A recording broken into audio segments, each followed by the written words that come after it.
আপনার সন্তান কার সাথে আড্ডা মারতেছে, কার সাথে চলতেছে, সে মানুষ হিসাবে কতটুক ভালো।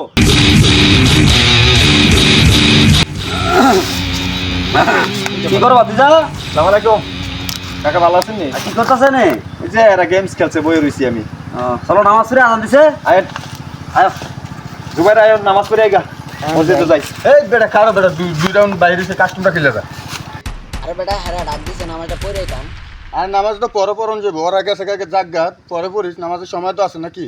আরো মহাতে তো মুরব্বী মানুষ এলাকার আর মুরব্বী মানে আর যেটা মন সেটা বাবু, আমরা ইমল্লা আমার জবাব আমি দিব নাকি? তোর জবাব তুই দিবি, ওর আর কোনো জবাব দিত না। ওরা ডাক দিয়ে গেছে, যাক আমরা পরে যাবো, সমস্যা নাই, কাস্টমটা খেল। যায় এবারও তারা যাইতো না, এরা তো তাহলে আগে যাইতো। আয় এবারও আমরা যাই। চলুন কাকা, ইয়া করছে দেখছো, বর্তমান সমাজে ফলাফল গেমস খেলতে খেলতে নষ্ট হয়ে গেছে। আজান দিতে আছে, নামাজের কোনো খবর নাই। হ্যাঁ, এদের সাথে থাকলে সঙ্গ দোষে মানুষ নষ্ট হয়। ঠিক আছে, বুঝতে পারছো বিষয়টা? হ্যাঁ ঠিক বলছেন কাকা, এটাই বাস্তব। নামাজ পড়ো, ভালো চলবো, আল্লাহ দোয়া করে আল্লাহ তোমার অনেক বড় করুক। জি, বর্তমান সমাজে সঙ্গ দোষে মানুষ নষ্ট হয়ে যাচ্ছে। ভালো মানুষের সঙ্গ দিলে আপনার ভবিষ্যৎ ভালো হবে, খারাপ মানুষের সঙ্গ দিলে আপনার ভবিষ্যৎ খারাপ হবে।